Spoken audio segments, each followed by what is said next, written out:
welcome back. I am joined live now with Miss Victoria Darrisaw. Thank you for being here. I'm so pleased to be here. Thank you for having me. No problem. Well, we are talking about literacy and the importance of literacy, and something interesting that I just asked her during the commercial break that I always thought was an urban myth, but she says it's actually true, that third grade reading levels do have a direct correlation to the jails and how they are built, correct? That is correct. Wow.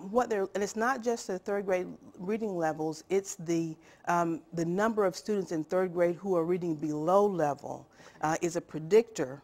By some states, they use it as a predictor for the future jail population. So they'll know how many jails to build, how many beds to create based on those numbers. So this goes without saying, but I have to ask, so why is early learning literacy so important? Literacy is not just reading. It encompasses reading, but it's also writing and effective communication.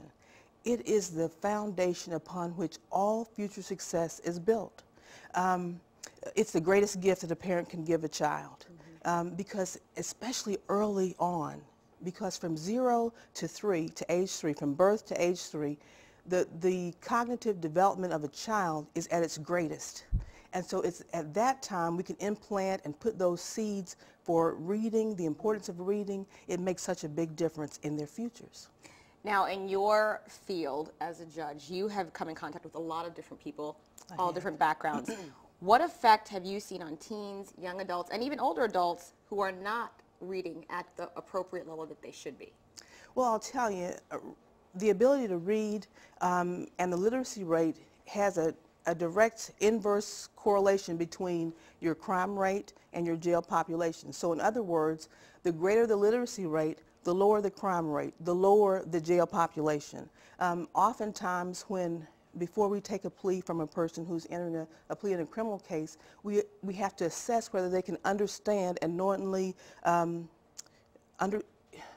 understand what it is they're doing, accepting responsibility. And so in doing that, we ask them, well, what's the highest grade you've completed in school? And for the vast majority of cases that we see on a regular basis, many of these students don't complete high school. Many of these persons, rather, are not high school graduates. So that tells you that being able to read, it opens a world of success to you. So then being not on level, it sort of predicts a future of no success. Okay, so there is your direct correlation between reading, literacy, understanding, writing, and really how that can impact your entire future, and really a lot of that's based on by third grade levels. By third grade levels, yeah. All right, well, thank you so much for being here. And Such coming a pleasure. up right Thank after you. the break, we're going to have even more. We're going to be talking about the Dougherty County Community Action Team. Stay tuned.